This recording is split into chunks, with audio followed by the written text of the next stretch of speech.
And I know some of us know each other, but just like to go around the room and have everyone introduce themselves. And I'll start. I'm John Manette, and have been designated as chair of this august operation. So we'll go right around clockwise. I'm Patrick Curley. I live on Sice Ave. Tom Bernier, I live off of Sice Ave, Director of Public Works. Paul Tice, Fernwood Circle. Carl King, Compass Drive. Oh, Jennifer Hopkins, 80th Street. Hi everybody, I'm Rick. I live on Western, where every year we manage to wipe out my mailbox during snow season. Where's there? It's important, he says. Yeah, Tom's looking around. I've been picking up my mail every day for a month. You haven't called and complained, have you? Nope, it was the wrong moment as someone campaigning for mayor for me to decide to raise a complaint. I'm going to fix my own damn mailbox. And I live on Meadow Lane, which is a private road where we have city water, but we all have our own septic systems. Interesting. So good. The city council has issued us, and I emailed all of you a copy of it, the recommendation regarding the task before us. And in the big picture, it's reviewing the water and sewer expense budget, long-term maintenance. There are lots of aspects to it. The extremely short-term aspect of it is trying to figure out what to recommend in terms of rate adjustments for the upcoming quarters until all of the long-term big picture issues are sorted out. And I know that the request would like recommendations by April 18th such that the council can consider the adjustments on April 21st. I'll just say about that, we can call a special meeting of council right up against the end of the month. So that deadline doesn't have to be hard and fast. The hard deadline is the rates have to be adjusted by the 1st of May if we're going to. Is there a lead time in terms of adjustments, or can they be adjusted on short notice for the quarter? No, that's what I mean. That is the lead time. So if we adjust them by the 1st of May, it will impact the bills going out in September. Oh. Okay, so That's it's what we're trying to do. So it's a 90-day lead time. Exactly. So we're trying to get a jump ahead so that we can impact the next fiscal year, basically. Okay, gotcha. I just wanted to clarify that. And that's Right, the everybody first knows we're on billing the period fiscal- of the next fiscal year? Yes, fiscal year is July 1 to June 30, right? No, So July. Oh, yeah. yeah. So the first quarterly billing for the year would go out in September. So that's what we're pressing against. Then we bill in arrears, so that would be for the months of June, July, August. Right. Right. Good. Okay. So that's the short term. The real issue, I guess, is to determine how we're going to proceed in terms of achieving both the near-term result. I think that's the issue. What information do we need? What documentation do we need? What support do we need? To the extent I've thought about it, it seems to me that we need annual financial statements for the last couple of years. We need a sense of what the auditors see as the deficits in the water and sewer accounts. And we need a sense of how expenses are determined in terms of fixed expenses versus variable expenses. I mean, there's obviously a pretty high amount of fixed overhead in running both departments. And variable, I suppose, is everything from the cost of supplies for the water plant to surprises like the water leak on Lake Road, over which I drive 2 or 3 times a day. That seems to have been a persistent issue because I've noticed people back out there working on it several times. Now, there was a culvert that we, at 3 o'clock in the morning, decided we weren't gonna fix. We fixed the water main and we got the water back on and we closed the ditch up and didn't mess with the culvert that crossed the road. So we went back over actually, and once things started to move out there and fix the culvert, put better material on the road. Yeah. Yeah, it seems to be holding up a lot better now than the initial emergency fix. Yeah. Yeah. Well, then too, we had 4.5, 5 feet of frost too, and that was kind of tough to replace that culvert with all that frost. Yeah, yeah. But in terms of the water side, that's an example of an unpredictable variable expense, and I have no idea how you budget for anything like that. Or whether you just take it on the chin and go with it as you go. No, it's pretty much it. Just like Public Works budget certain amount of money in the operating expenses for materials and projects if we're going to do projects. Although this year we've taken back quite a bit of stuff that we were thinking of doing to help the cause. But the normal operating part I've pretty much left the same because you got to be able to cover those costs.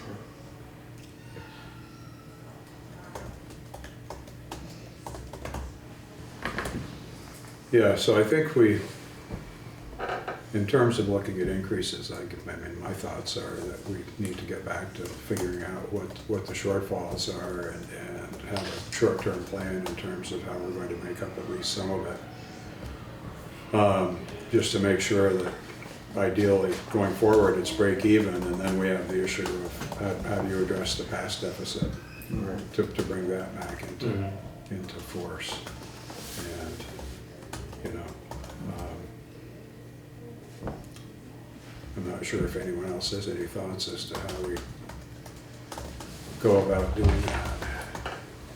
Are we talking like a 5-year look back, 10-year look back? I don't think we need to go back 10, but Well, that was gonna be my concern about where have we isolated the big problem that we started? yeah. Well, I think on the I can't think of going back 2 years and leaving 7 years that had problems Right. behind. I don't, well, just from the point of view of an outsider looking in, reading the newspaper, it seems to me that on the revenue side, at least on the sewer side, a big part of the issue is the loss of the revenue from Casella and no adjustments in the sewer rates after that, regardless of one's viewpoint on the subject of leachate. The fact of the matter is that when you lose whatever it was, $180,000 of revenue a year, if you don't make it up and the expenses are still there, you're digging a hole. And But didn't our expenses increase as a result of losing the leachate also? Because I thought there was a deal that Casella gave a little bit of a bargain on sludge. Oh, disposal? Yeah, We might have. yeah, it was a while ago for sure, yeah, yeah. yeah. What does that expense run typically? Is there a ballpark that? I keep a spreadsheet on it. I could certainly pull that out. It's still a big expense to get rid of the sludge. Because it's hazardous waste? Well, yeah. Yeah. I mean, it's top dressing, they call it, but it's, Right. yeah, it's it's all manifested. Yeah. I mean, we are paying a little bit more now because we are having them truck it. We were trucking it every day with a dump truck. I couldn't keep a truck on the road, cost-wise, so they're hauling a bin sometimes 3 times a week, whereas we were hauling 5 days a week. and you had mentioned too that you had a designated truck just for that. Oh, absolutely, yeah. So it's been about, if memory serves, about 5 years since that leachate revenue has been coming in, and it was ballpark 180,000 a year to 200 a year, varied in that range. So 180 times 5 is $900,000 of missing revenue right there. The other side of that too was we used to hire out a company called Sunasac every year to come in and dewater and press, and that was running us anywhere from 200 to 250,000 a year. Once we Wow. bought our own press, took us 5 years to pay for it, but we are saving money from hiring them out. But then again, the cost, I look at it now, we're really not, because the cost of everything has gone back up, so to the point where we're probably paying out what we were paying 5 years ago to Senasec, but we're doing it ourselves. So some of that revenue loss was offset then from bringing the pressing in-house. Yeah. Yeah. Well, what was the cost of the press versus what we were paying Senasec? What was the time duration for the payback? Do you know? We took out a 5-year loan. I'm pretty sure we paid it off in 4. I'd have to check with Jim. Yeah. And we did a couple projects. We bought a new aeration blower at the same time. Yeah. We were going to have a significant savings in power too by going to a new blower. Yeah. So that loan paid for both the blower and the press at the time. Payback then. And, you know, that's to like sell our services out there, but, you know, does Barton Village and the other small municipalities that have their own plants do that sort of work themselves? Is there any sort of revenue that can be generated by offering that to other plants, or is it just like a fixed press device that? Oh, I doubt it, because if I lose a week with that press, we can't afford to lose a week. Yeah, you're in trouble, okay. You know, otherwise the sludge is getting too high in the tank, and then I have the odor issue. We try to keep the tank down, minimizes having some really old stuff in the tank, and then now I've got an odor issue. That was what happened to us about a year ago, when we got all the odor issues. We had problems with the press, and the press was down for 3-4 weeks, and it doesn't take long to get caught behind. What other like revenue sources are there? I mean, do you like charge jutties or whatever for pump out? Do those rates reflect other municipal rates for, you know, in other communities that they would charge? As far as taking in septage, we Yeah. charge taplins, jutties, anybody else that wanted to. And everything's metered going into our septage receiving. Is that like is that a significant earning or revenue? Something to look at, but really no, to me it's Yeah. more of a pain in the. Yeah, I mean, yeah, I've got a lot of questions too. I did not have time to make copies, but I've got like 5 pages of questions to sort of get me up to speed. Because I'm gonna go into this pretending I've never lived here. All right, so there's gonna be some questions you're gonna think he should know the answer to that, and I probably do. But I wanna confirm stuff. But I have a lot of questions about our relationship with the town of Derby.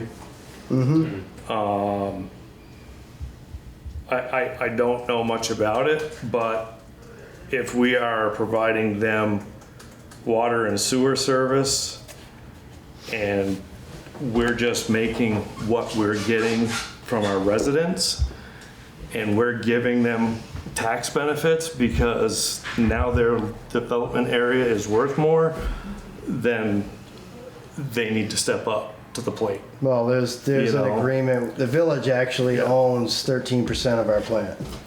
So Okay. they have 150,000 gallons of allocation per day to the And- wastewater plant. And they only have certain areas within their, within the village of Derby that are actually allowed to dump sewage. So they participated in the purchase of the press? No, Yeah. no. See, it's They pay their share of the 150,000, whatever percentage they're dumping into our plant. Yeah, so they're paying the Going rate. rates at the same rate as everybody in Newport. Everybody pays on the same schedule. Right. So effectively, indirectly, they paid for their share of the press through the rates because there wasn't any other revenue source to pay for it. Right. And that is true. Like none of the improvements that you purchase or make come from other departmental revenues. As far as what other department? I mean, like it doesn't come from property tax or whatever. Oh, no. Yeah, it's all rate based. No, it's all Okay. from the rates. Okay. Yeah. So, And on the water side, that's all being separated, am I correct? As far as what? As far as cost? The water systems are being separated? Yes, and currently they don't get water from us. We get water from them Okay. yeah, on Derby Yeah. Road. So, take from the industrial park up to Meadows Plumbing. That water main is actually ours. It was paid for and installed by the city of Newport back in 1999 to help open up the industrial park. Okay. Because of where the elevation of the reservoir is, we couldn't supply pressure, basically, up the Derby Road. So we entered in a local agreement with the village that they would supply the water in that water main. But, you know, theoretically, that would have been a great deal had we been a little bit more neighborly. But they seem to be holding a gun to our head whenever it came to getting additional allocation or just, it just never worked with the village. That's why we opted to go for our own water tower. So they're not participating in that water tower? But they're gonna receive the benefit of it, correct? No, so There's no interconnection between there them? will be no interconnection. Okay. So we have a line that feeds from the reservoir down, actually the first vault is by Elmwood Dairy, the old Elmwood Yep. Dairy building. Yep. That line's been dry for Okay. many years. That was installed too, if we ever needed a backup, village, we could fill our reservoir from the village. Okay. But unbeknownst to us, realized that they really couldn't supply the demand that the city needs. Yeah, So from that point all the way up to Netto's Plumbing and Heating, back to Winnie Bartley's building, is a 400-foot stretch of pipe there with a vault, Okay. with their meter in it. with their meter, So yeah. right at that point, that pipe's gonna get cut and capped where it crosses the road to the new water Still tower. a new water tank. Yeah. Good, so I'm, And all their customers yeah. will now be our customers. In fact, we were just talking about the other day, and I sent you an email. I did reach out to the village already, need to get a list of what their customers have for meters, who I'm dealing with, so I make sure when this transition in July, we're looking at probably late July, that water tower's expected to be online. So those customers will now be ours. When you say those customers, you're talking, So from Delabria Auto Sales, yeah, all the way up that left-hand side, past the Walmart intersection, Yeah. is actually in Derby. The right-hand side of the road is Is- in Newport, yeah. up to the top of the hills or the tavern. yeah, yeah. So any business that's currently being fed from that main right now will at that point will become customers of the city. Gotcha, on the left-hand side. Yep, correct. Gotcha, okay. Yeah, because we're very close, like you were saying, cutting that line with them. Yes. July, we're looking, Yep. hopefully by September, be up and running Yep. fully. Oh, no, once July is we the- cut that line, we're live. Otherwise, we've got no water on the Derby Road. So we're looking at sometime in July, late July, that line's gonna be activated. Yep. And Tom, can you just give a quick summary of kind of what the financial arrangement was that the town of Derby and the city of Newport came to regarding that loss of future income? So the city No. was in a lawsuit for over 10 years with the village, and finally decided that this was the route we were gonna take. So with this last agreement with them, the city gave them $50,000 up front. yeah, And so I've got to notify them 60 days in advance of us cutting the pipe. I've kind of already preliminary just given them a heads up that it's happening. And that last payment is a $30,000 payment and really the reason for that is what they felt would be lost revenue for the life of those customers that they have along the Derby Road. That's how the lawsuit was Settled. managed. Settled.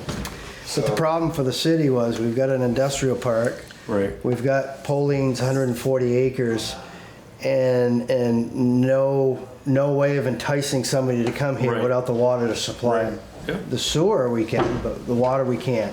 Right. It'd be like trying to sell a car without the tires on it. And, Right.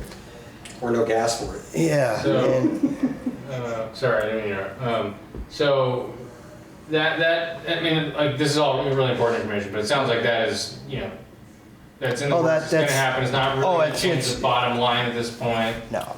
But yeah, I guess what I was thinking was if we were getting shorted somehow, it could affect the bottom line. you know? Sure. But we can't go back and reclaim lost. No, but No. going forward, Just- if we're, depending on how the contract reads, if there's, for the sewer renegotiation. I'll just or add, anything. honestly, from my perspective, and the conversation that Tom and I have been having this week is, how do we do this transition in the least surprising, friendliest possible way that we can Oh, yeah. with the town of Derby? That's our goal. Yep. Yeah. Didn't I hear that they want to be open-minded to talks now that some changes Oh, I have been made? suspect, yeah, well, Town of Derby's always kind of been easy to deal with, but the village and the town are totally Yeah. separate. Right. The Separate village entities, water, they fight with Canada too. Yes. Yeah, you have So- to distinguish between the two entities. You know, I won't be here all that much longer, but just I hope people, Patrick, you're being the youngest in the group, just keep this in mind that we've been in battle with the village. Right now, the city of Newport's holding all the cards. That wastewater plant, back in 2007 when we did our upgrade to that plant, we went from a 1.2 million to a 1.3 million gallon per day treatment. That extra 100,000 gallons a day cost us $1 million. And we offered the village 50,000 of it at the time, so they were supposed to go halves on it. They tried to hold the project up. They tried to stop the project and then said, we're gonna give them that 50,000 or all of it. And the city said, no, we're not. So we bonded for another $1 million. We did that whole project. So they're gonna need sewer someday, allocation. And I sure hope the city is smart enough to Charge for it. Yep. play hardball. Well, the town missed a golden opportunity in the late 80s, early 90s to get rid of the village entirely when there were village trustees who were amenable to abolishing the village, but at the time the town select board didn't really see where it would be advantageous because there were reasonable trustees at the village level who were on the same page as the select board as far as the Derby Road. But subsequently, that group of trustees all retired, and the next group were a little less user-friendly in the eyes of the selectmen, and so that led to all of this.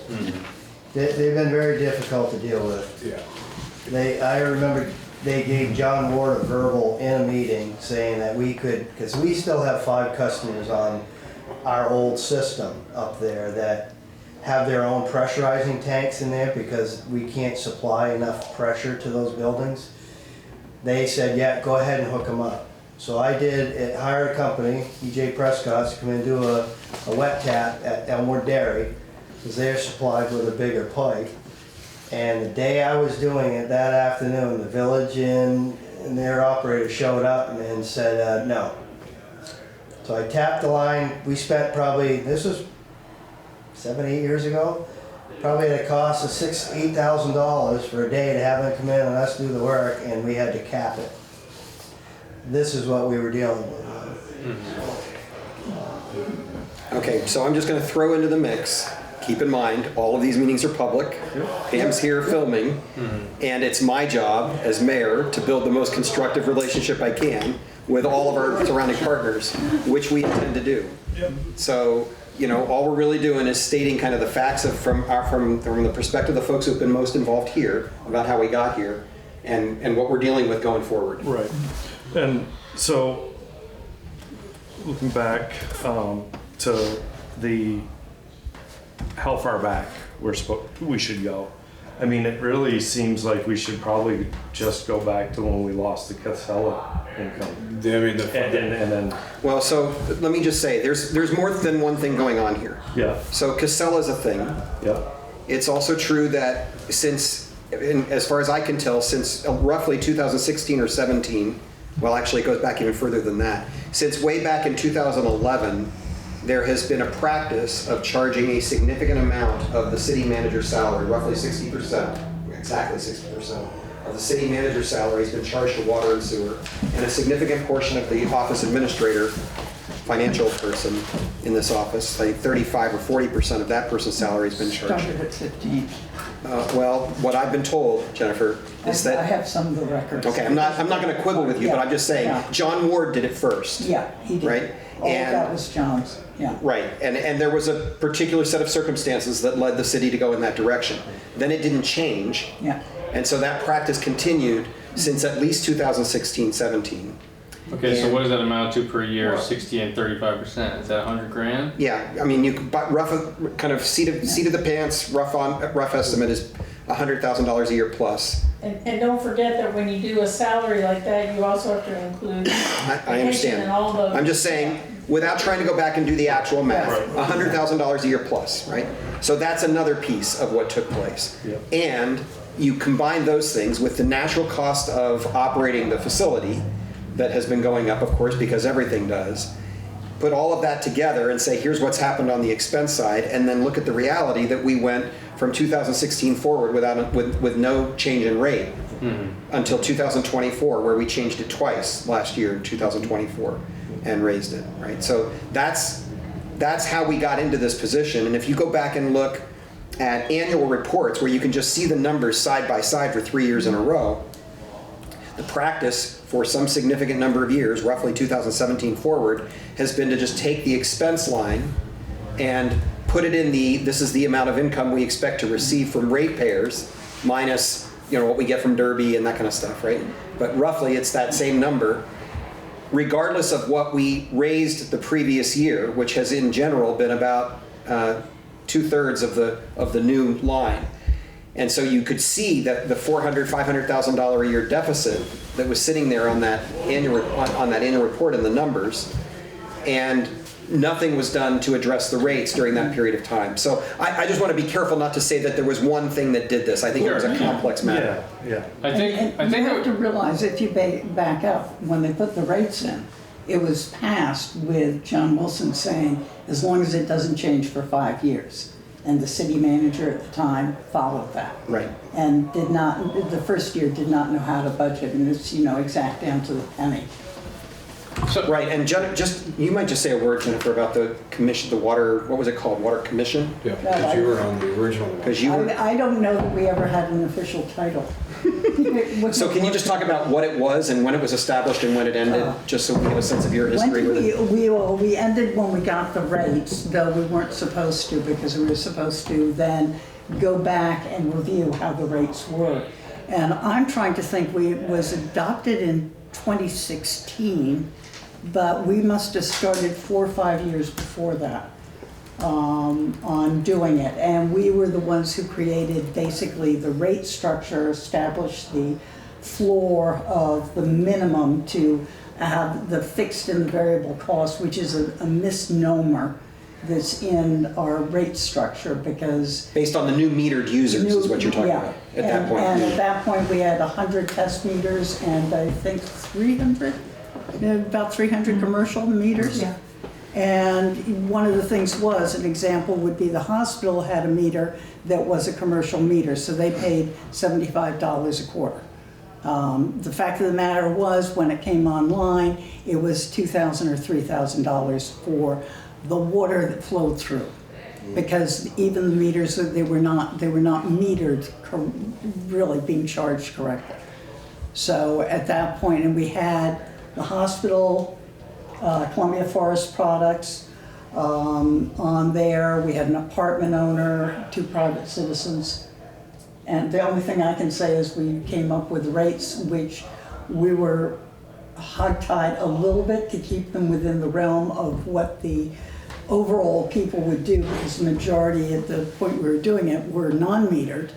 We kept it so you were floored equally as you could, and just sort of started by figuring out what we thought was the usage, what we thought the loss was. I think we ballpark the loss, 25%, which was really high, but I think it was correct. Loss of water itself, you're saying? Water, which was just because we knew how much was being pumped out of the ground. We knew, how much was going, not how much was going into the sewer. We had the sewer outflow at that point. But we were tasked with one or the other, either water or sewer to begin with, and knew that you had to address both at the same time. Okay. So we established the rates, but the condition of the rates was we were going to go back and review because we were dealing with too many unknowns. A lot of variables. Yeah, we broke down every single metered use and saw what the flow was going to be and what their flows were, which is how we established the base. So, And Tom, can you review for us where we are now with meters versus unmetered? I think it's about 800 that we need to install. Out of how many total hookups? About 1,800. it was that's supposed to 18 are be already like- in? That's total, that's all. That'd be all of them. That's 18 residential full and total. commercial. So 1,000's in now. Yeah, Need to do roughly. it. So 800 metered and 1,000 unmetered? No, other way No, around. other way Oh, around. other way around, sorry. Yep, yep, Yeah. Roughly 60%. yep.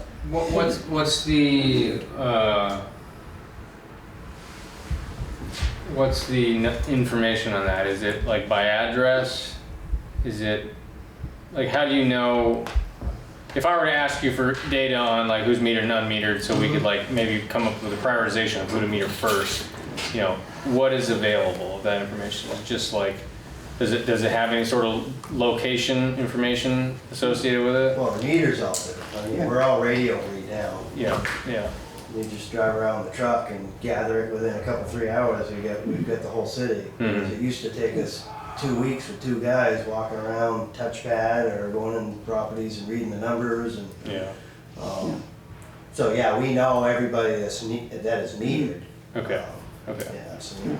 And so by removing that from the total, you could say, you can find who's unmetered. And then by doing some sort of ranking, you could say like, this property has the most improvements compared to this property. Let's try to meter them first because they might have 2 buildings and an outbuilding, more water usage versus Not more usage. single family single unit dwell. Kind of, I'm just saying, like if that was approach, we have that information that we could get there.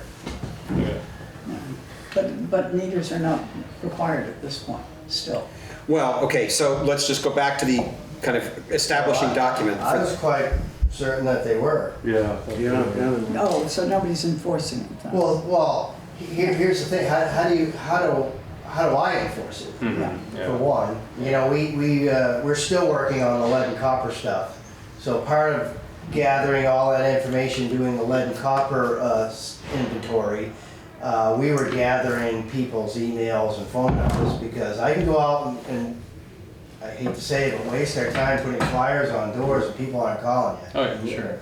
The last couple of rates that went up, we've had a little more uptick of it, but not like you would think. Well, when your guys came to the house, our house, I mean, they took pictures of where the water meter came in, and we told them, put us on the schedule. They haven't called you? Nope. So, I mean, there's some stuff that needs to, I had the exact opposite experience, Yeah. They came and they were in and out in 45 minutes, and I think it Put the meter in? Yeah, and it might have to do with What how kind of- accessible is it, right? Oh, yeah, I wouldn't want to put a meter. Yeah, see, where mine's just my- hanging out there in the basement. Well, I don't know. comes in. I don't know where yours is like, and you're right, because some of them you can walk in there, it's a plug and play, and Right. they're out the door in a half Right. hour. Yeah. Others, we may want to hire a plumber. So, but like backing up a minute, like, is it the underbilling of these unmetered properties that is like such a burning hole in the pocket, or is it fixing aging out equipment? Is it these unanticipated main bursts? Like, is there any smoking gun kind of thing from your? The real problem, if you talk to anybody, and like our engineers have talked with us numerous times, even if we had all the meters in, we're gonna have to play with it for a couple of years to find an actual rate that works. Yeah. And you're gonna have to keep adjusting Yeah. it, but right now, when you've still got 800 out there that aren't, I think the smoking gun when we had our last meter committee was the fact that we felt that, you know, the residents were kind of subsidizing businesses and apartment businesses, you know, apartment houses. Just for the simple fact, so we lowered, I know we lowered the, if you go by state standard, they average that an average house uses 210 gallons per day. Well, that's high. We kind of, and as Jennifer said earlier, we tried to find a happy medium because, you know, we did a bunch of different spreadsheets to see how this group would wind up and how this group would wind up, and there was no perfect fair way to do it, but we had wound up having it at 150 gallons per day per residential home. Yeah. It probably could have been a little bit lower than that, all honesty, but it was kind of a happy medium so that It was certain a people weren't sweet paying. spot. It was Yeah. the one that was the fairest that we came up with without going lower, because we got a lot of kickback on dropping it as low as we did. So But to your question, Patrick, my experience with water meter projects, especially going from an unmetered system to a metered system, things could get worse before they get better. Yeah. Because you're probably gonna start seeing your I unaccounted paid less a for. couple months. yeah. Well, Yeah, yeah, you're losing exactly. revenue. So you're gonna see what we're billing and what we're pumping out at the same, and then you're gonna start chasing unknown leaks. Yeah. So that you get these meters to match these meters. I mean, you're gonna be looking at leak studies. You're gonna be looking at late nights, shutting valves, listening. I mean, so that it's not just one smoking gun. It's gonna be several. We already, when we went to the new rate structure, we had a complete BIP in what was happening because we picked up so many people who were metered wrong. You know, the increase of the use over at the prison. You know, it goes amazing from $75 flat fee to you have to pay for the real water running through there. You know, so we already did that BIP up, which I think is what compounded the transfer. Right, that wasn't on my list. Thank Yeah. you. That's right. And I think, you know, this is one of the things, because if you look at that first reflection of the first year of the new rates, you know, it really was a huge increase, and then suddenly it dissipated. Yeah. It's the most, you know, interesting thing. Where did it go? What was the 25% number you threw out? Was that? That was what, I believe what we used, 25 to 30% of just unknown losses for water leakage from how much was pumped to literally how much was going to be used by the meters. That's pre-treatment? That- Or that's post-treatment? It was, Or just like what were the figures that we were getting, because it was the number of gallons a day? Well, I yes. would have to look. I think it was coming out of the wellheads. So there's a meter right at the wellhead then before treatment? Well, we know how much we Yeah. produce every day. I mean, And because this was before the arsenic treatment plant. Yeah. I mean, you're gonna have, every system has loss. Yeah. The question here was, because not everybody's metered, right. who's to say, you know, this whole neighborhood's got family of 5 and they're watering the garden, watering the lawn. That could be your loss, because you're not seeing it on the sewer side either, Yeah. It Oh, you're could not? be. Okay. right? It's not going in the sewer system. Right, that'll be extra data to go. Yeah. I have a couple of questions before you lose that subject. You said we have 1,000 out there, and I've already heard at council meetings that we're having problems with the meters already. They're breaking down, some are not giving accurate data, I believe that came across, and some are breaking down. You're always gonna have meters that are giving hard times. Who are you using? Huh. Who are you using? And that would be my second, is there another We buy meter that's buy better? sales. Neptunes, T10s. All meters So have there's a this couple different- capability. Yeah. But they're all radio reads. Is Dave Harris still there? Oh, yeah. Come on. What's your second question, Carl? And that was gonna be, was there another type of meter that would be better for us as an option, if that's a problem? Probably a meter is a meter. Once you settle on one and the technology that goes with that, Yeah, you're invested. it's tied into our NEMRIC system. I mean, to switch things right now, I don't know, what did you guys, No, what I did you mean, guys use for meters? I mean, Neptune T10s. I mean, They're- they're the industry standard. I mean, Okay. you may have some issues, but you're not gonna have, and they're so easy to test, and you can calibrate it. Do you guys have a testing bench? No, we don't. You don't. But yeah, a T10's not going to be off that much. Your larger commercial meters, what are you using a displacement meter or a Venturi? I'm not, to be honest with you, I'm not sure. Okay.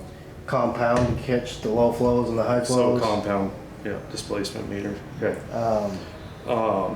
But it's like the prison. You know, we thought we lost a lot of money at the prison. Yeah. We weren't. We replaced the meter, Yeah. and we had the meter that we pulled, tested, and there was nothing wrong with that meter. No, you're pulling the guts and putting new ones in. You're not pulling the whole meter, correct? Yeah. Yeah. But no, in that case, we pulled the whole meter. You pulled the whole meter. Yep. But the difference there Because there was is so like- much debate about Yeah, whether or not the prison was paying its fair share. and the difference there is that, you know, you take any of the new homes that are coming in, I mean, everything's low flow, Oh yeah.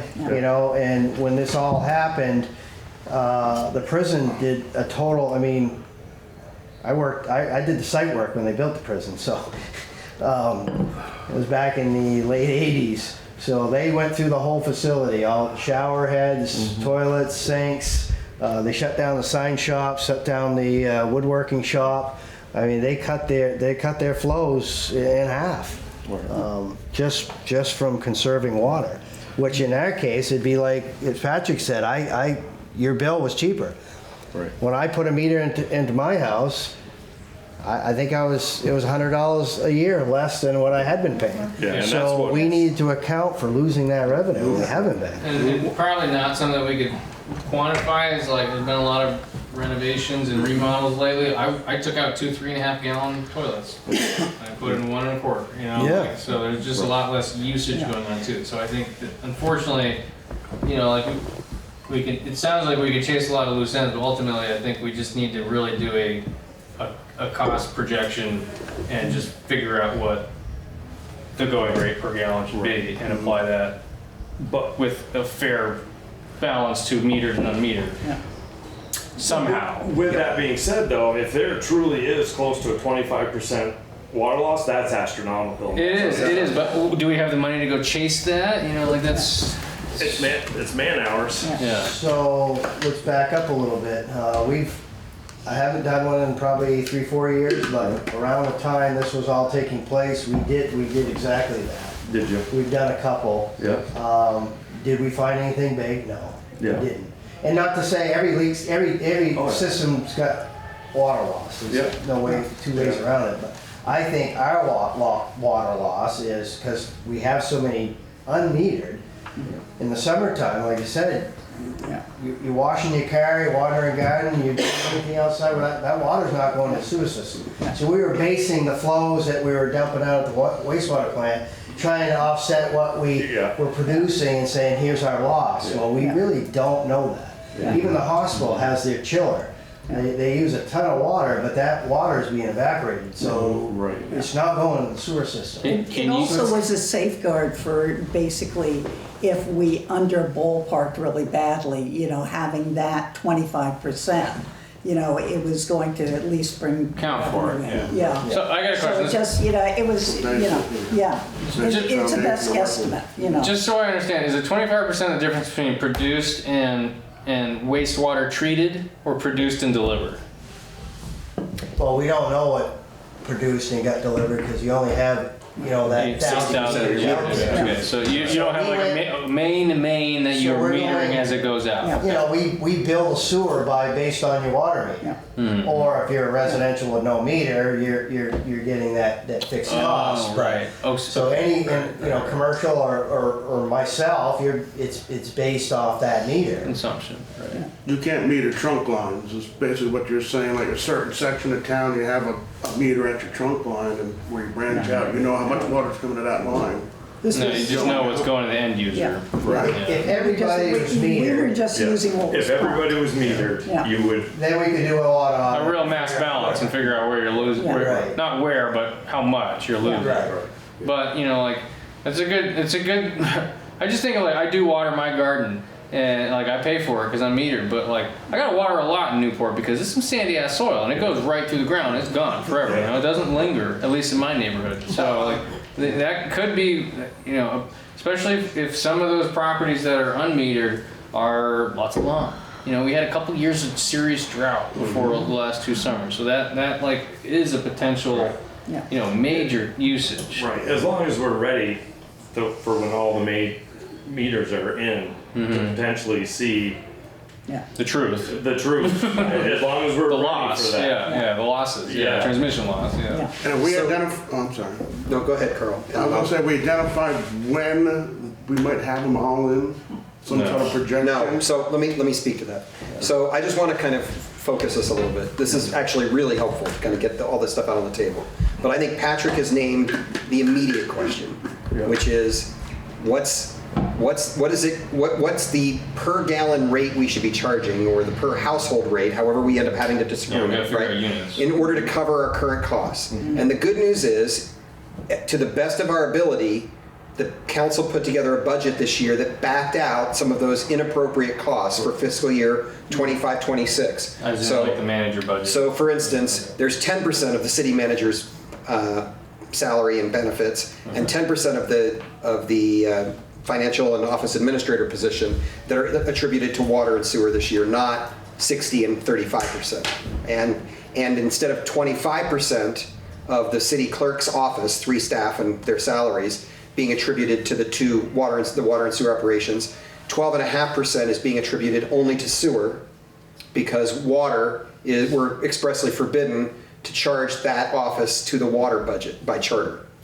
So we've addressed those things. So I'm prepared at this point to say we're as close as we can get for the immediate future to a reasonable estimate at what it costs to run that plant, unless, Tom, you think there are expenses that haven't been looked at carefully where we could be making some kind of savings by tweaking something or buying a piece of equipment or whatever, right? And I have no idea because I don't know the ins and outs of your budget at all. So that might be worth a conversation, but I'm prepared to say, for the purposes of the next 4 weeks while we're trying to come up with this first answer, the budget that we just established for 25-26 is as reasonable as we're going to get on the expense side.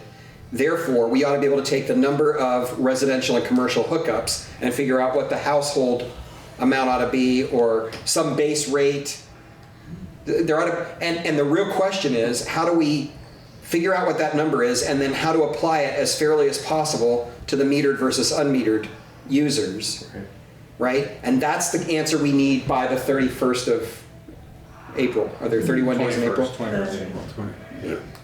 Go ahead, Ann, you want to just add something? Yeah, I just wanted to have somebody make it really clear what the difference between the base rate that's on a bill and the gallons of water that we're charged with. And is the base rate for a resident the same as the base rate for the hospital and the base rate for the prison? That's just the service. Yeah, well, what we ended up doing was, and this is the misnomer because it's mislabeled on the bill. Because you've got, for everybody who has a meter and there are water coming to their property, be it a meter or non-meter, there is a cost where they can at some point turn on a tap. We had some people who got very angry. So if you had water coming to a property that did not have a building on it, or maybe had an outbuilding on it, you could turn on your water anytime, and because there's no meter, nobody's necessarily going to know that you're using the water. So we established that there was going to be what was the base charge, which is basically what it costs just to bring that line to your property. Fixed cost. So it's Fixed like a ready to cost, yeah. serve charge. Yeah, so, and Hold then on. we had the usage charge, but with the fixed charge, which is where the misnomer is, you have the base rate and then you have the variable rate. And the variable rate is both for the gallons you use over the base number of gallons, and also the cost of operating, because the assumption is having that line with nothing cost you whatever it was, like $40. That when you start running the water through, every single one of those gallons also brings not only the variable rate, but also a fixed rate. The problem we ran into is if we made it only the variable, where we took all of the operational expenses into a true variable rate, there was no incentive for anybody to ever meter. Yeah. And so was there, we juggled those figures, and yet the same terminology, because we came up with the figures and they said, well, what do you call these things? And everybody said, oh, whatever you want.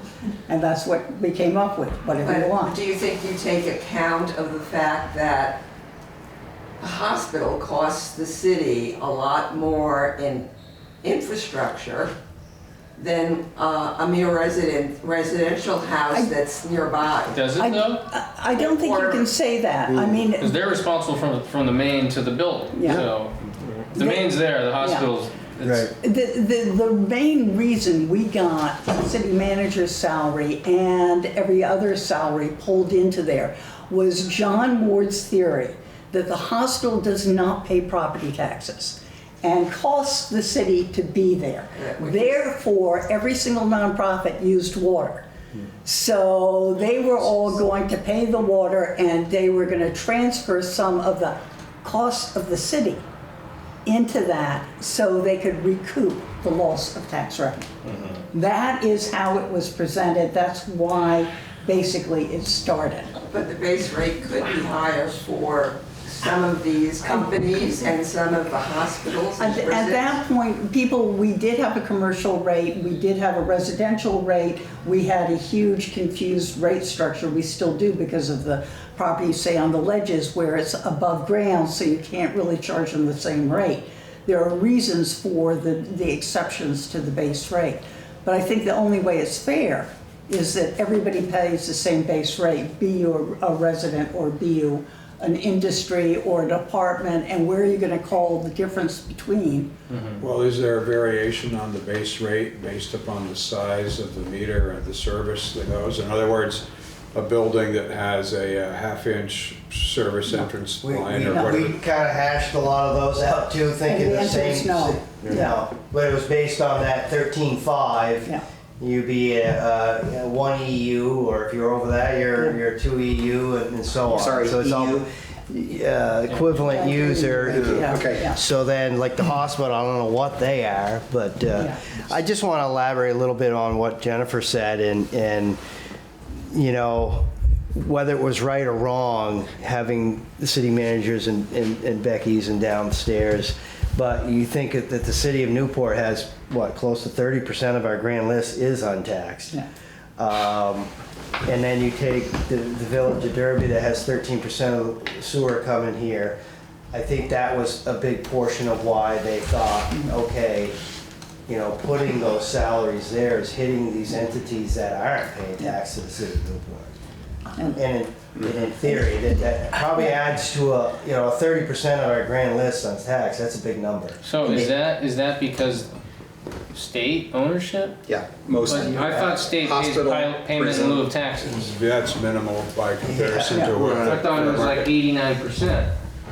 No. Can God, I just no. say, as a citizen of Newport for almost 19 years, thank you very much for answering the question that has been asked for 10 years, and not one person has answered the question of why that money was put in there. Thank you very I've much. answered it several times over. Nobody was listening, I guess. Been a fair amount of that going around. Yeah. Yeah. So, okay, it- so it if I is could interesting. draw us back in. Yeah. So just to be clear, the task in the next month is to figure out what it will take to get to a non-deficit budget in 25-26. Following, and how we're going to apply that rate, whatever it has to be, in the fairest way possible. And I'll just say to all of you, thank you for signing up for what is undoubtedly the most thankless job in the city of Newport right now, because no one's going to want to hear this news. It's going to be unpopular at every level. Okay, so that's one. Once we get through the end of April, then I think we come back to the conversation about what's the long-term strategy, how do we get the meters finished, right? What's it going to take to do that, and how do we put a plan in place to make it happen? And together with the team that just met at 4 o'clock this afternoon on financial reporting and fiscal practices, how are we going to address the deficit question that is lingering out there as a kind of this thing that's got to be dealt with, and how much of that is the responsibility of water and sewer and how much of it is somebody else's responsibility, right? And there are a variety of ways we may end up having to try and fix that. So I don't want to try and take that on in the next 4 weeks. For me right now, the primary question is how do we not go any deeper in the hole in fiscal year 25-26? Right, so it's a question of if that 25-26 budget is thought to be a pretty accurate reflection of what it's going to take to run the system the next year, what specifically do we need in order to calculate the projected income based upon the current rate structure? I mean, we know if we know how many people are on fixed rates, non-metered in other words, that part should be reasonably easy to calculate, I would think, if you have, say, 600 houses. Can I pause and ask, are we talking about the $1.385 million Public Works Department deficit for proposed 25-26? I just want to, like, no, we have not been provided with any information other than what we've dug up, so I just want to make sure that everybody's playing on the same field here. Yeah, we're going to need that information. This is what I've got, the budget report from January 2015 of last year, not this year. And it shows 2025-2026 proposed public works, income 146, expense 1.5 mil, deficit 1385. Is that the most recent? Well, I can show you the most recent because we just passed it. I'll give you each a copy. Okay, great. It's right here. Because I think you're on the right track, but we got to catch up in terms Well, of right, yeah, and yeah, we really need those baseline numbers. Yeah. And then if you not establish the rates, then deal with, how they're going to juggle in the deficit. The deficit's really a separate question Yeah. from running it break even I'm going getting there. forward. It wasn't me. Just to be clear, who made that This choice? is the last Yeah, pages. I'm not going down on that The shit. audit isn't in here, so that's what is missing.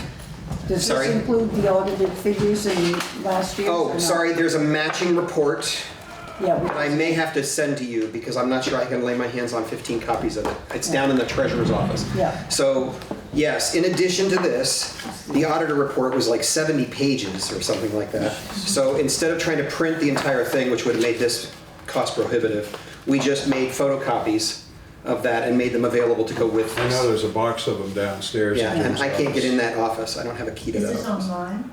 It is on. It is online. Yeah. That's right. Thank you, Ann. Or Pam, that's right. So, Yeah, it's still a bitch online though, trying to do. it's hard to read. Yeah. It's easier to read in hard copy for sure. The police should have the key to the, or do they not have a key to the? I don't know. I'm not gonna. I'm wondering if that's a separate entity, right? I printed it off online the other day. No, I I just can remembered. I could make copies, but we're also out of Well, it paper. isn't just Bob, at night they lock the door. But, I mean, they've got a box with about 25 of these downstairs in Jim's Let me office, just go see while y'all are talking. I didn't know. I can grab one tomorrow. which I didn't know when, We're identifying tonight as I read short-term it goals. somewhere, but I forgot when I was over. Keep talking, I'll be back in 3 minutes. So are there any, Yeah, like somebody I puts in a tried building it. permit, are there That's right. impact fees associated to their revenue? So they don't have any impact Other fees? than zoning, you know, as far, I'm sure that he has some fees, but they're not. They're pretty minimal, they're like 35 bucks. Yeah, they're not- And I will say, like, Frank's got a tough job because there's a lot of things popping up that nobody ever gets zoning permit for. Yeah. And so if those are hooked up yeah. before the meter by some third-party plumbing company, they're completely on like a garage. Like, I think 3-bay garage in my neighborhood pops up. I'm like, that never came before the DRB. And I could absolutely see that main being hooked up to an outbuilding without pre-meter. So like, that's a thing that we can't control. Well, it can't, yes and no. I mean, if somebody puts in for the permit and they're adding 3 bedrooms and 2 bathrooms, That can be controlled. Yeah. Yeah, Right. that can be controlled. It's the unpermitted we stuff. should be getting an impact fee for that. Any new hookup or rehab to a facility, as far as 31. they'll be asking for Yeah. additional allocation, water and 31. sewer. And if they don't have a meter, then they're forced to put. Right, but if There's they're no, as far as, for me, any water and sewer, there'll be a an allocation cost for water and sewer, as far as what Frank's charging for an impact fee, what you're. Well, there's no impact fees as such, it's just whatever the zoning permit fees are, because impact fees are sort of like jumping through all the permit hoops. It's just another detriment in terms of residential construction. Yeah. And But at the same, so the connections or the increased usage fees need to be enough, and are they actually making it into the water and sewer budget? Well, Well, if they're post meter, then yes, they will. No, Well, if somebody comes to the city and says, I'm gonna add 3 bedrooms, 2 bathrooms. To an existing house, so their usage is going to go up. And as part of the permitting process, they get charged a water allocation fee.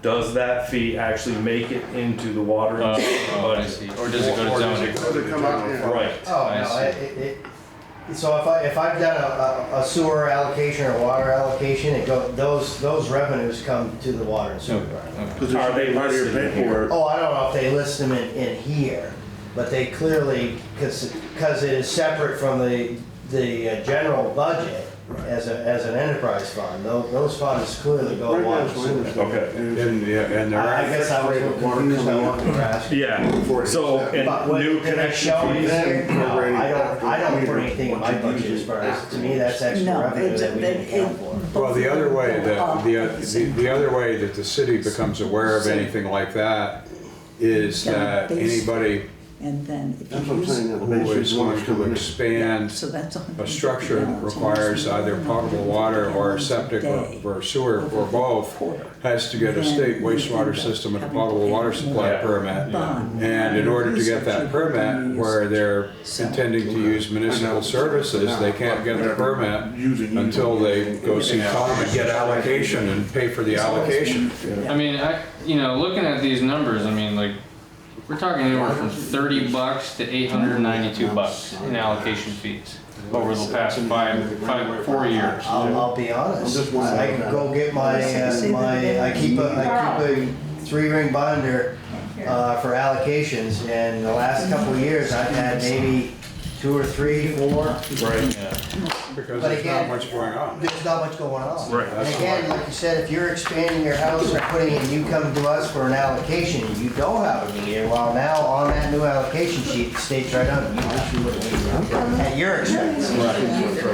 So, And that's how you capture some of those, or a new build, or. Are your fees based on service size? How does a new business comes in, puts in a 4-inch for fire, sprinkler system? What is your fee structure? How are you calculating what each place is getting charged versus a residential? So, like when we did it, a 4 to 6 main or 4 to 6 inch main was, trying to remember, but it was like you got 4 points for that, and then 4 to 2 inch, 2 points. A 3/4 inch service was 1 point.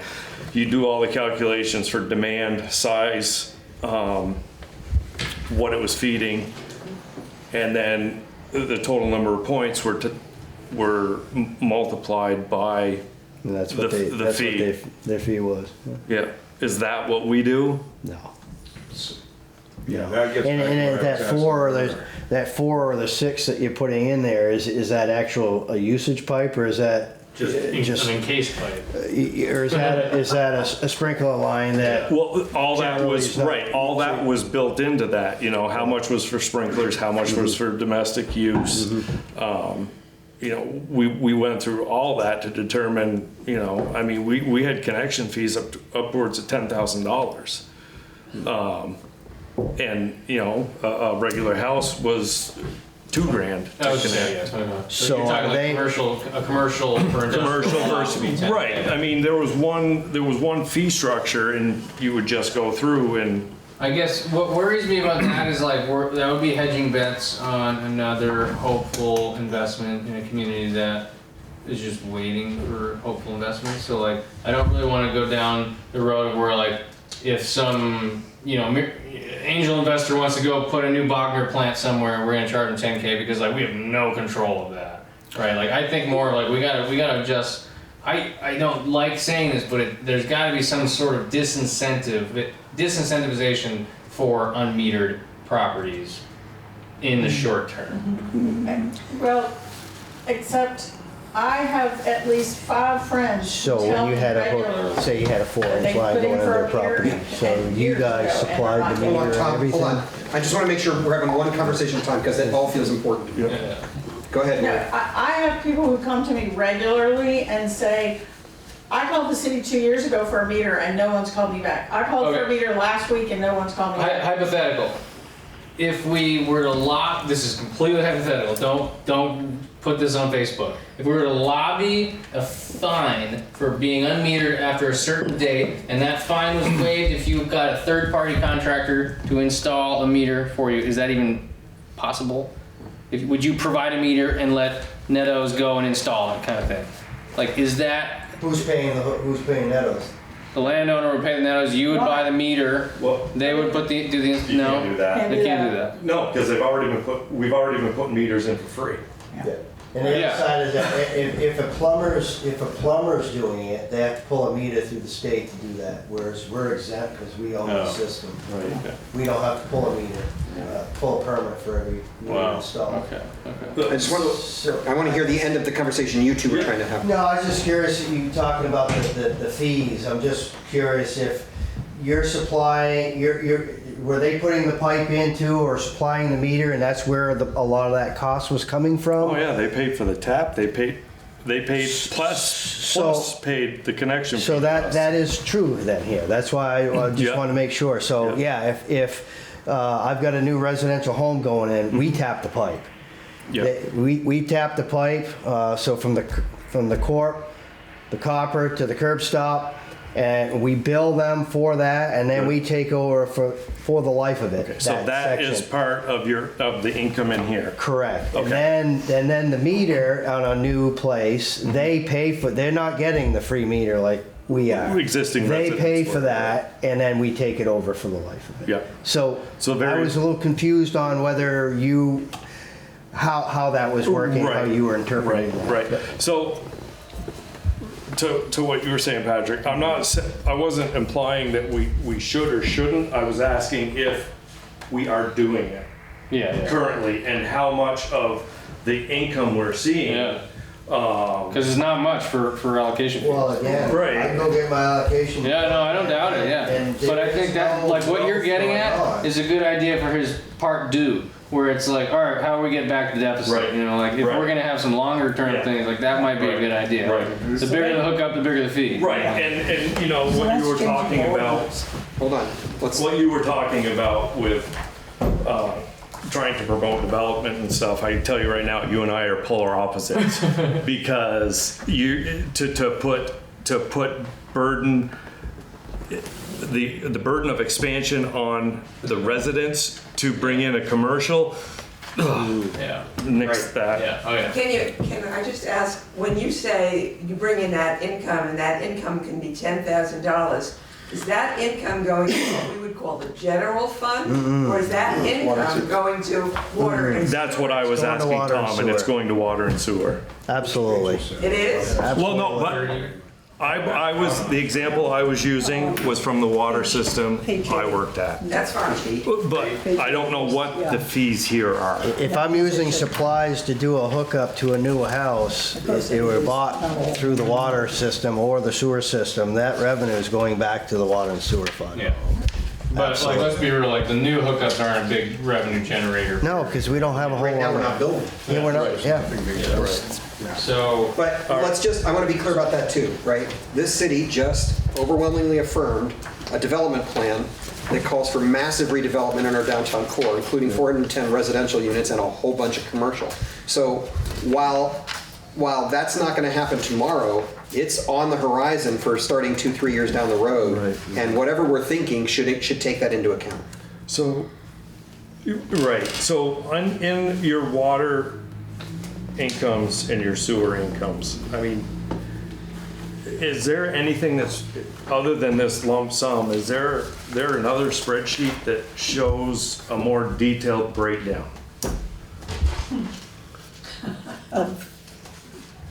Tom, do you have an answer to that? I don't know. I don't think so. So, well, Yeah, I just, so you yeah. see, you know, water income. You know, is there any, what are these water rents? I mean, is there a breakdown of where this income is coming from? Is there, 30. I mean, obviously, labor and materials is what we were just talking about, billing for service connections. Correct. I mean, these numbers are a starting point, but they don't help us dig into the weeds. Right. Okay, the weeds are the billing downstairs, which is a huge sheet of every single user. And so you would have there the users and you know how much they paid. The printout, if I remember correctly, does not have the gallons, that we back the gallons back out. of From the- that. So water rents is water sold? Yes, Yeah, Yeah. that's water income. that's the term for it here. Yeah, Interesting. yeah. Okay, You're and only then renting the water because that goes into the sewer. We're really like, sorry. insurance. And so, I guess on this topic, because I like that we're looking at numbers here. I see that the user fees in the water, sewer user fees and water rents are synonymous with end user income. Fees charged to the end user, right? Is that a fair breakdown of what it costs to produce water versus what it costs to treat the after product? So like I see a 1.47 and I see a 1.16. In my opinion, I would think that treating sewage costs 2 to 3 times per gallon is what producing potable water costs. So I'm wondering if it's, if there's a deficit in like the rates of sewage treatment, more so than water usage. Yes. Well, We're gonna hyper-focus. It's clearly the sewer that's running more of the deficit than the water. Okay, okay. That, yeah. So that it's gonna tell you when you look at the Right, bottom okay, lines, okay. don't look at Yeah. the breakdowns. And So, Paul, if I could just double back for just hold that question. Right. Yep. I want to just double back and let you know that I had the same question about where Okay. we get more information. So I went downstairs and I asked Stacy to give me whatever she's got on how the billing was determined for the most recent billing cycle. And so I actually have an email from her that says, it has 3 documents. One's called Meter Active Route due 3/15/25. I have another one that's called Water and Sewer Billing for 3/15/25. And I have a third called Meters Needing Replacement that isn't dated, because I asked for that too. Yeah. So I have that information. I think I want to be careful. I want to ask a question of somebody smarter and more in tune than I am about whether there are legal implications of my releasing that to somebody other than on council before I do it. I just want to make sure I'm not stepping. no, I mean, I think I understand. Just write a PRA, it's simple. Right. It's a public issues, I believe, correct, the public. Yeah, So it's a public document, so there's no Yeah, reason, yeah. because it shows it all by person and address, right? That's the, it gives, but I think that's right. that you can access them. I am prepared to ask that question to be sure I'm covering Yep. my own butt tomorrow and circulate these Yeah. documents to all of you, because I want you to have all the information I can. Yeah. I just want to make sure I'm not tripping up over some stupid obscure It's sitting in rule. your email account, your official email account, it's a public document. I Well, that's actually a good access point right those there. for the Okay, whole committee. like I said, I'm not arguing, I just, Yeah. The- I don't I'm so know. gun shy about Yeah. all the Good reason. garbage that's going on, I want to be really careful. So, can you explain, how does the Derby share work? Are they, does Derby's, like if we increase the water rate, or the water rate, which in turn increases The sewer. the sewer, Derby's sewer rate goes up? Or are we under some sort of a contract with them where they get a reduced? No. Okay. Are we in contract or handshakes with them? They own a portion of our plant. Okay. So, And that's not a handshake, that's a real All thing. right. Yeah, The yeah. Derby sewer users are billed based on exactly the same schedule as the Newport City sewer users. Am I believe so. but they're not pulling potable water, they're just. No, we they're supply just we supply no water to them. Yeah, so how do we know, I mean, you know, that, it appears that the Derby share is about 8% of the sewer use, or I guess that's an additional, yeah, about 8% of the Newport share. Are there 8% as many sewer hookups comparatively? Like, are they getting charged the same rate as in Newport? They're getting charged by that flow that they're sending to us, The sewer flow that The there's. sewer flow, okay, which is metered. okay. I mean, they have 150,000 gallons a day, they're not using that. Yeah, They So might be you, using 75 to 100, somewhere in that range. okay. so just to clarify on the sewer, is there one meter that measures the flow from Derby to Yes. Newport, and you bill the village one gross lump sum for all that? And then it's up to them to figure out how to recover it from their users? Is that a fair statement? That would be in line with my question of where and how we be doing that. And Yeah, so we're measuring the flow from Derby and billing, sending one bill Correct. to the village. And that's the same rate that a Newport potable water and sewer user would pay for sewer disposal. So, So there's not much argument to do by charging them a premium. You don't really have much ground to stand on, Yeah. especially if Right. they own part of the plant. I just, so if I'm this budget, reading this right, so sewer collection expenses, sewer plant expenses, skipping administration, that stuff. So those two totals come to 1.172 million. And you're saying that they own 13% of the plant. That's, if they truly owns 13% of the plant, 13% of that operating budget is 152,000.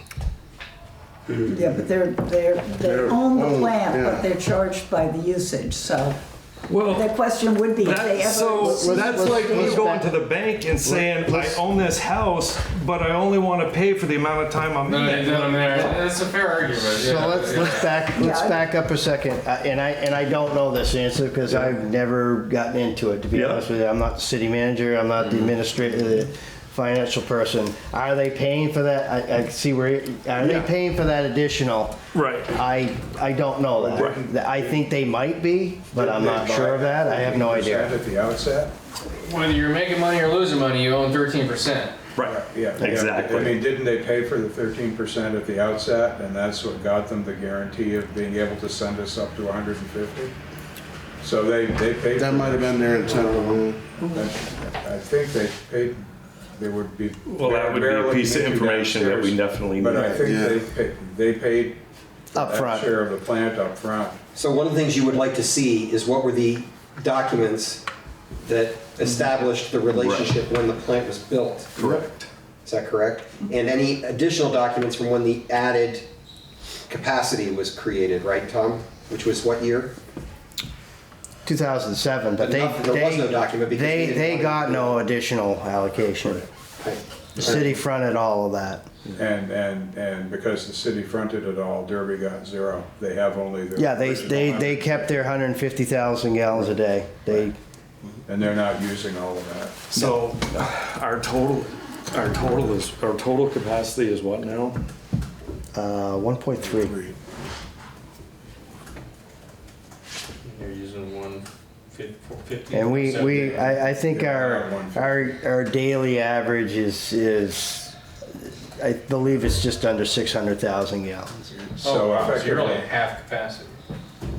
so we have a lot of expansion.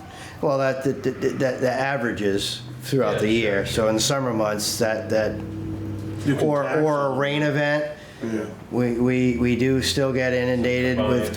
Back when before the actual upgrade in 2007, we were getting a ton of rain, and there's still roof drains that are going into the system that we don't know about. But at that time, we couldn't handle the flows, but we took out every catch basin in the city that we found that we weren't aware of that was going to the sewer system. You kind of struck a chord right there for me. So you said that how much, just like hypothetically, if there are a bunch of roof drains, you're paying to process that as sewage. Mm-hmm. Yeah. And, is that that seems to me like it's virtually unenforceable, but it could be something where you you mandate it and you put it on a PR campaign and say like, you gotta unhook your gutters, and just would you think that would make any sort of reduction in treatment?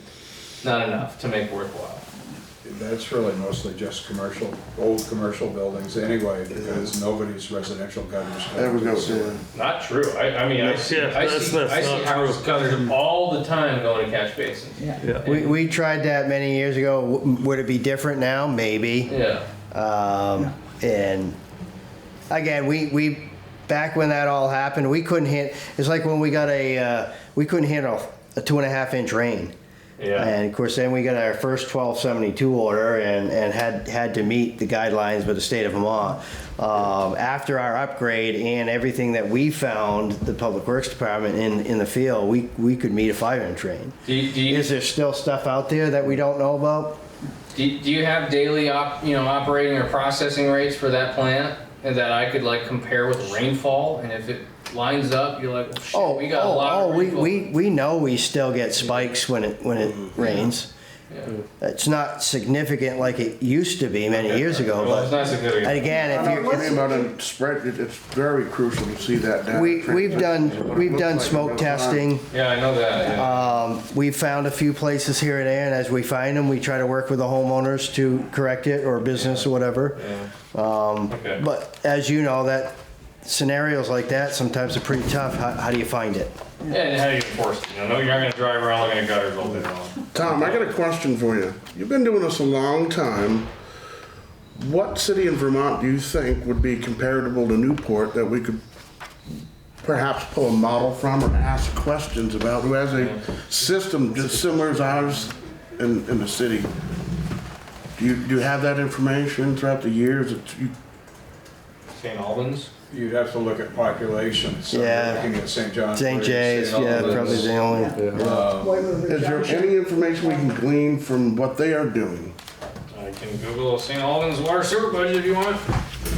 Which I did some of, actually. I mean, that just to me, what are other people doing? It's a great question, And Bob. where can we balance Newport's We needs? looked at that in the prior committee. I don't know what their We looked at a water number of supply is. towns. I was thinking that St. Albans I pulled saw from some the of the lake, so that material wouldn't be a prior good comparison. Committee. No. Is Rutland It needs to be a well, it needs to be a well system. Is Rutland comparative? Dennis get the 5. Dennis doesn't throw anything away. Yeah. All right, Joe, I'm looking at the time, and what I'd like to know Whatever is was given to the council. how this group would like to do its work, and what you need from Tom and me in order to answer your first sets of questions, and when you want to meet next, or if you want to set a regular meeting schedule so everybody knows what the plan is. Yeah, it would work better for me if we could set a regular Yeah, schedule. likewise. Thursdays are okay. Yep, I'm good with I that. mean, originally when I was thinking about this task force, I was thinking it would be good to sort of break up into like 2 or 3 person work groups outside of the regular meetings to sort of but I think with the short-term goal, we just meet as until we get through this short-term goal. But once we start delving into the other stuff for the task force, I think 2 people taking this topic might be a good approach. So short term, we really need the breakdown on the revenue side so that we know how much of the revenue comes from metered sources and how much comes from unmetered sources. I would happily look at a bunch of rolls of meter usage data if that comes in a spreadsheet. I hope it's not on like, an accounting fax output from 1982. It's almost. Whatever the hell it's called. No guarantees. Yeah, I mean, if they're perforated edges, I don't worry. Meters and If there is this roll that you described of all the house Yes. usage. Yeah. You know, like That exists. I can wrap my head around that, I and will we send can it to you do like tomorrow. differential Yeah. billing So based from on that- that pretty simply. From And that, then you you should need be at able to least print 4 spreadsheets. quarters, Oh, we if can- not more, sure because your we can. usage Yeah. varies by quarter. Water. Yeah, huge so I summer and would- winter variation. If you do, I would say at least 2 years worth of 4 quarters. Okay, yeah, And, thank you. and, That's helpful. and potentially more, depending on when, if we had a time where there were a lot of meters put in, that would be something to look at. Oh, that's a good question. Are we still putting in meters, Tom? Yes. When the staff They've has got- time, I yeah, think they- that's, I mean, they've yeah. got, where is it? That's one of the things you're Line item. identifying too, we need staff to get them in more. Yeah, don't worry about that tonight. That's a Yeah, May and that's a- further question. yeah. Don't try and go there yet. So the system that Tom is using for reading meters, the NEMRIC system, they should be able to go in that system and pull Export it. raw spreadsheets Sweet. Yeah. of quarterly usage. Okay, I can dive into that. I speak that language, and I guess like what I could come back with. I assume we're meeting next week, because it's not like 3 days from now. It would make sense to me to just try to every Thursday Yeah, for the okay. next 4 So, weeks. like, I would agree. by- Before 7:30?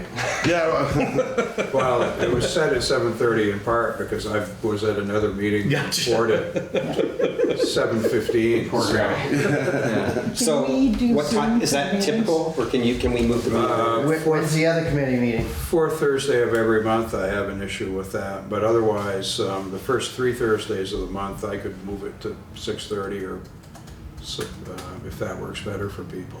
Or you guys did you set yours for Thursdays also? No, ours is Fridays from 4 to 5:30. Oh, okay. do we wanna try to meet on the same days so we're all in the same room? I mean, around. I will be out of town next week, but I can zoom in. Yes, we can, if we meet in this room, we can use Zoom and Okay. people can meet with I think I'm us. gonna have to do 2 That's just fine. Thursdays. Yeah. So 6:30, is that what I hear you agreeing on? I'm good with 6:30 on Thursday. Yeah. Tom, are you able to do that mostly Thursday nights? Sure. I think it's really helpful to have you at the table. Yes. I can't guarantee that. So next Thursday, the 3rd, at 6:30. Okay, so Rick, are you gonna get me this? Yep. Get everybody this, and Yep. if they want to dive into it. And with our city models, is it something we're gonna look at ourselves, or is it something you're going to provide us with another city we can pull from? Short term, I don't think that's really feasible. The other question that came up in passing, I heard somebody say something, is there an actual water and sewer ordinance that governs all of this? Yeah, what were you talking about? There is, now whether it's been revised or not, I do not know, because the last one I saw was incredibly dated. And it was never revised for the new rates, so. Well, I mean, think I that's have been- a copy of the 1923 water ordinance. but I don't think anything else. It's framed on your wall, I assume. No, Dennis gave it to me, actually. It was in a city council packet from 2011. This is a newer one. There, yeah, but. Tom, do you know where we would track that down? I can track Downstairs. that down. Yeah, I have a copy of an old Right. one, but I think it's, yeah, so we should all have that too, because Yeah. that defines the existing legal framework that all of this is operating under. hopefully they revised Do we it, have but a I've never city heard map that that they we have. know kind of where in general the meters are? So we can kind of look at a topographical map and Not say, at meters, but I can send you a link to a map with the sewer trunk lines and the water mains. It's not gonna have residential hookup, but it'll have the well, layout. that was identifying who's metered. No. Is that No, what it's you not know, gonna- what area? Let me, Is let me that? check on that, but as far as mapping, we have a GIS mapping Yeah, system, okay. water, sewer, and stormwater. I know we talked about setting up a layer on it with just having meters in there, but I don't believe we've done much with it, but That's a good for a reference point, so you can look Well, and So see. we have a very good mapping system. If you had a map and you had addresses for metered, I could drop pins on those properties, for metered properties. So give us whatever you can. Then you need the exception meters too.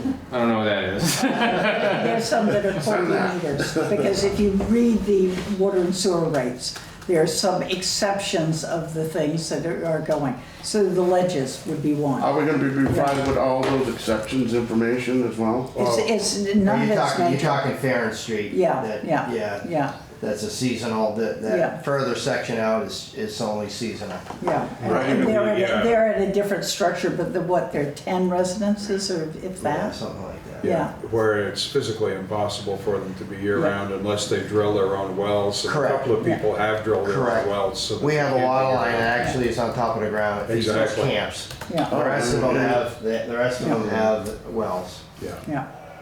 And then we've They got have no some sewers. specialty The last one, lines. is there any 22 or 23? No, if we can't supply Like it, Laura. it's always been. The last you can. Oh. So there were two increases in If '24. we offer service, Before that, they as far have as I to know, look up. Okay. the most Okay. recent increase would have been 2000. Pretty sure that's in The there. first session of 2016. 16. The end of the line is Out. different though. Terry, Can you the end of the guess line is that? a little different though, isn't he?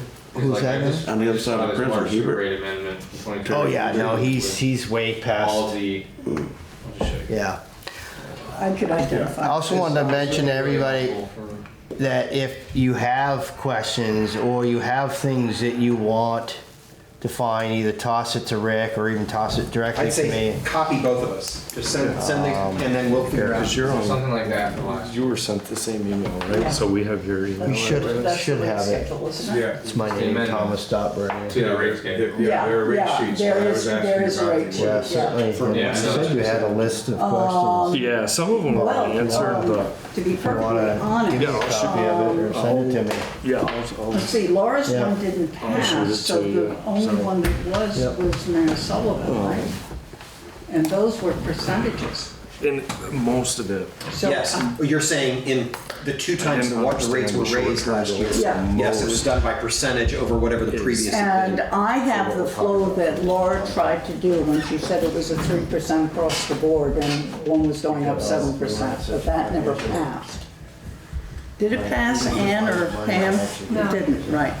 So the first rate increase was Sullivan, right? Yeah. Correct. Yeah. Just as I can. So the answer is no, we don't. That's the proposed that didn't pass. Yeah. But This is like a pretty good starting point. I have the old I hadn't even one. seen that. Yeah. Yeah, well, And I know- then downstairs could give the percentages so they know. Well, they have the rate sheets downstairs Yeah. for the ones that actually did pass, Yeah. so they could provide those. They're But they've just never one gone page. online. I've never seen a printed one. Yeah. Yeah, But they, but Okay, I can ask Jim. Are they in tomorrow?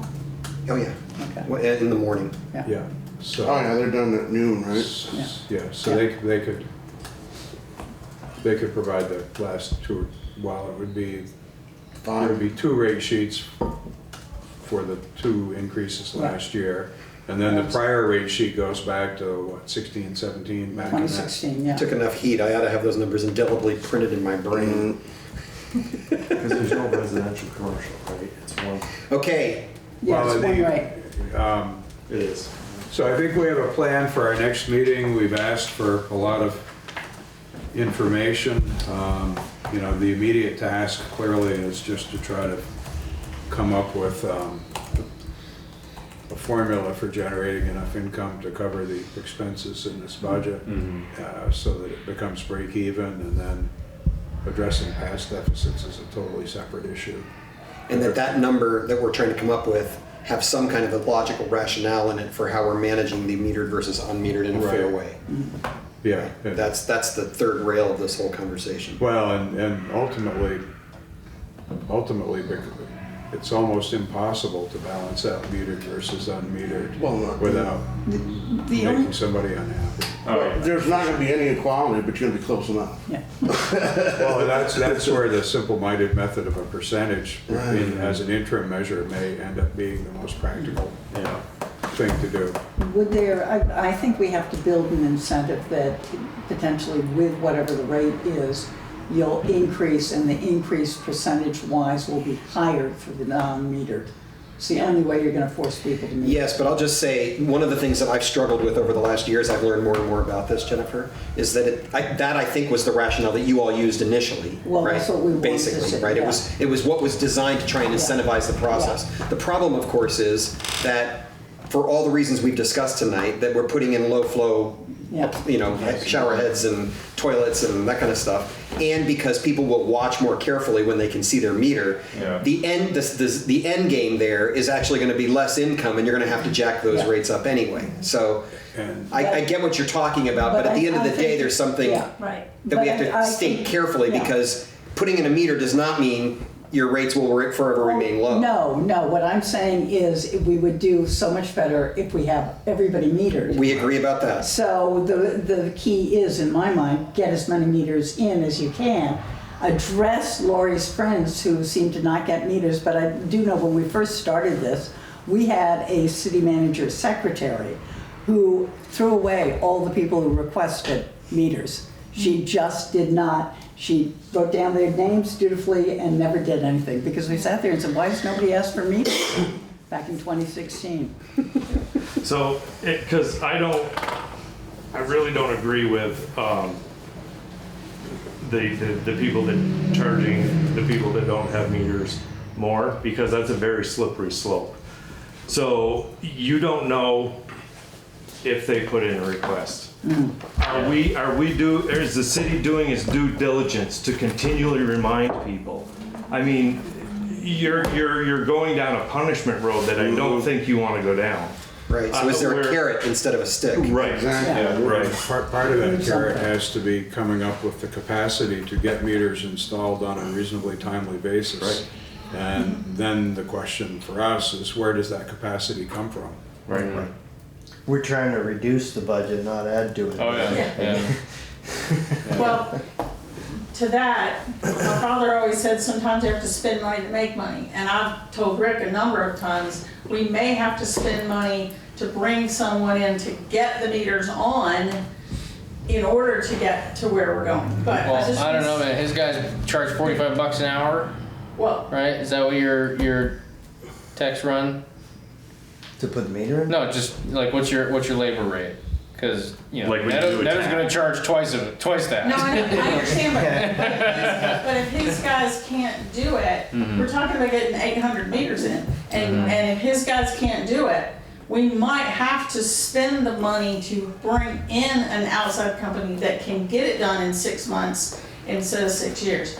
And as the resident who has said repeatedly, the day my meter went in, my bill dropped $100. And you can't raise my rate much more. I mean, you could add 50% to my rate and I'm still not paying what I've paid in the past.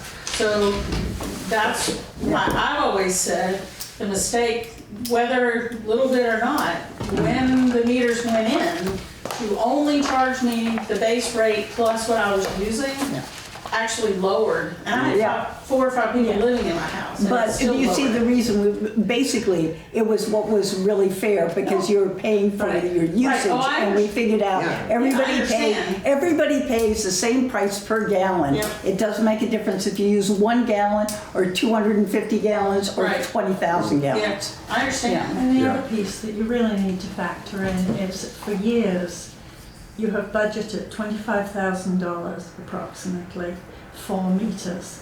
The meters that were never put in. That money vanished in the great swamp of wherever money vanishes.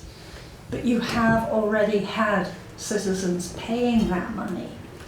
That was over several years. But some people have had meters put in if we're up to 800 now. Yes, but not necessarily, not necessarily, Jonathan, if there was $25,000. If you look at breakdown of how many were installed I'd have to go down over the and years, just my order a meter's bunch, been in because over that's 10 not- years now, way over. Budget. And that's true for a lot of us. And then there's a bunch of years when none were installed. All right, But we y'all. still put the $25,000 in that. We're upwards of $50,000. One question. Why do I think that we had a bond that was the water tower, the reservoir cover, and... It was Yeah. 5 million, they covered all that. Okay, so what happened to the install meters part of that? Can't afford it. We can bond for more to put the meters in. The original bond was to cover that. Right. But do we want to borrow that extra money? Well, in the end, the only way we're gonna get them in is to do that. I hate to say that, but So, but that already passed, correct? correct. And how much has been borrowed against it? against That that $5 bond? million authorization? It was, I don't know what we've taken out of it. I mean, we had $2 million, we had about $1 million for the ARPA funds that were left over, and then we got the $997,000 grant. Which reduced the 5 million, correct? Correct. So how much are we gonna borrow off that bond? I don't know what we've, well, and someone pointed out in our earlier meeting today, I think it was Ann, that you can't, the 5 million was 5 million according to Ann, the language, and I haven't read it, but Ann's never been wrong on this stuff before when I've talked with her. The 5 million was an authorization for 5 million minus whatever grant monies Right. we managed to attain. So you can't borrow 5 million if you took in $1 million from ARPA, right? You can only borrow 4 million at that point. So, but it would be worthwhile to go back and find out if there's unextended borrowing that we could do in order to complete the meter project. That's a worthwhile question to ask, it seems to me. There also was a mandate to put meters in. Tom is correct about that. Yeah. But that was in the days when we apparently believed that the way we would get funding for the second water tower was if there were meters. There was a grant at that Right. point. I have no idea what happened to yeah, that. the USDA won't offer you any monies unless you're fully metered.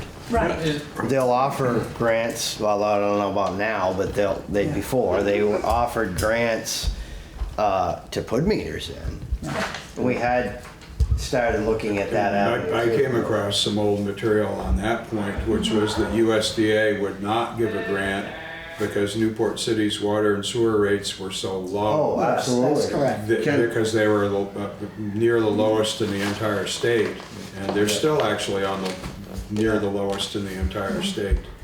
They're far lower than any other community around here. Is that something we can have Frank Cheney look into? Something? Well, Grants, yes, but again, second act, not second first act. Let's stay focused on the task. Yeah. John's on a good point. Like, has anybody run numbers, just like kind of bullshit numbers, say if we went up 30%, would we even tackle this deficit? The 1 year deficit? Like, Sure, I mean, you can do that just by looking at it. well, because what I'm looking at is like, I don't know how much a 4% increase on the metered and unmetered population is going to make, but I can see that, you know, in some of these budgets versus actuals, like, there's some that go way over expected, or the budgeted number, and there's probably a breakdown or something. But I also look at utilities, and I say, Jesus, we're paying $79,000 a year just to keep the pumps running. You know, so are there efficiency measures where we're like, we can increase rates, sure, but we're also like, is there any upgrades that will bring our That's power that question I asked earlier. That's part of part two, I think. I think as that's well, right. I think because it's a longer question. Part two of the mandate from the council addresses exactly those points. We're currently, as far as the wastewater plant goes, the last time it was upgraded was 2007, and every 20 years you're mandated by the state to do an upgrade. Okay. And we are in the fringes of Doing it again. well, getting engineering firm on board but again, that kind of got thrown by the wayside because we're just, you know, we haven't had a city manager, but we are there. The state hasn't mandated it yet, but I've already been looking at that. Well, given that there's a shortage of engineers in the state now, it's time to get into some firms. Yeah, get in the hopper with somebody. Yeah. Okay. So I think we probably have done about all we can accomplish tonight other than spin our wheels. We have requests in for some documentation that we need, and I think we know what the immediate task at hand is. So unless anybody has anything really burning on Deep the first desire to stay task, another hour. I think we can call it quits for tonight and can reconvene at 6:30 a week from tonight. I want to thank you all for agreeing to do this. I'll tell you the same thing I told the finance group. I'm going to sleep better knowing that you're all not sleeping quite as well. Yeah.